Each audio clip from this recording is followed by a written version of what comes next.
ABVP రాష్ట్ర కార్యవర్గ సభ్యులు ఈరోజు తెలంగాణ రాష్ట్రం ఏబీవీపీ విద్యార్థులు పాఠశాల బంధుకు పిలుపునివ్వడం జరిగింది.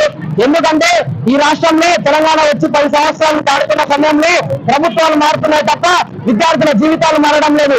ఏదైతే ప్రైవేట్ కార్పొరేట్ స్కూళ్ళల్లో లక్షల ఫీజులు వసూలు చేసి పేద విద్యార్థులకు విద్యను దూరం చేస్తా ఉన్నారు. అదేవిధంగా ఫీజు నియంత్రణ చట్టం తీసుకొచ్చి పేద విద్యార్థులకు న్యాయం చేయాలని కోరుతా ఉన్నాం. అదేవిధంగా ఏదైతే 24,000 మెగా డిఎస్సి టీచర్ పోస్టులు ఖాళీగా ఉన్నాయో వాటిని భర్తీ చేయాలని కూడా ఈ విధంగా కోరుతా ఉన్నాం. అదే విధంగా ఇక్కడ ఏదైతే లిక్కర్ కి మంత్రి ఉన్నాడు కానీ విద్యకు మాత్రం విద్యాశాఖ మంత్రిని కేటాయించకపోవడం ఈ రాష్ట్ర ప్రభుత్వం సిగ్గుచేయని చెప్పేసి ఈ విధంగా తెలియజేస్తా ఉన్నా. అదేవిధంగా విద్యా హక్కు చట్టం తీసుకొచ్చి ప్రతి పేదవాడికి ప్రైవేట్ స్కూళ్లలో 25% మంది పేద విద్యార్థులకు ఉచితంగా వాళ్ళకు విద్యను అందించాలని చెప్పేసి ఈ విధంగా తెలియజేసుకుంటూ ఈరోజు వనపర్తి పాఠశాల బంధుకు పిలుపునిచ్చి విద్యార్థులు అందరితో రోడ్డు మీద బైఠాయించడం జరిగింది. ఎందుకంటే ఈరోజు తెలంగాణ రాష్ట్ర ప్రభుత్వం వచ్చిన తర్వాత పేద విద్యార్థులను పట్టించుకోకుండా ఏదైనా ఉచితాలకు అలవాటు పరిచి విద్యార్థులను రోడ్డుకి ఇచ్చిందని తెలియజేయడానికి ఈ రోజు రోడ్డు మీద బైఠాయించడం జరిగింది. నమస్తే, అర్జున్, ఏబీవీపీ వనపర్తి జిల్లా కన్వీనర్.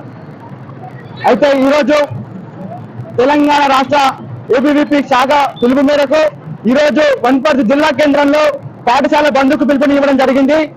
అయితే కొన్ని సంవత్సరాలుగా మేము ప్రభుత్వాలకు మారుతున్న కొద్దీ వినతి పత్రాలు ఇస్తానే ఉన్నాం, విద్యార్థి సమస్యల పైన మేము విన్నవించుకుంటూనే ఉన్నాం. కానీ ఈ ప్రభుత్వాలు మమ్మల్ని విద్యార్థులను పట్టించుకోవడం లేదు.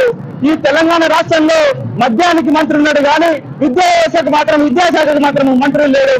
అదే విధంగా కొన్ని డిమాండ్లతో ఏబీవీపీ ఈ రాష్ట్ర ప్రభుత్వం డిమాండ్ చేస్తా ఉంది. వెంటనే ఫీజులను ప్రైవేటు కార్పొరేట్ స్కూళ్లలో లక్షలుగా ఫీజులు వసూలు చేస్తా ఉన్నారు. ఫీజు నియంత్రణ చట్టం తీసుకొచ్చి ఈ ఫీజులను వెంటనే తగ్గించాలని చెప్పి ఏబీవీపీ డిమాండ్ చేస్తా ఉంది. అదేవిధంగా కొన్ని గవర్నమెంట్ పాఠశాలలో టీచర్స్ లేక చాలా స్కూల్స్ మూతపడతా ఉన్నాయి. ఉపాధ్యాయుల భర్తీ మెగా డిఎస్సి పేరు మీద 24,000 పైబడి ఉన్న ఉపాధ్యాయులను భర్తీ చేయాలని చెప్పి ఏబీవీపీ డిమాండ్ చేస్తా ఉంది. అదేవిధంగా ప్రైవేట్ పాఠశాలలో ఉన్న సీట్లలో 20% వరకు పేద విద్యార్థులకు కేటాయించాలని చెప్పి ఏబీవీపీ డిమాండ్ చేస్తా ఉంది.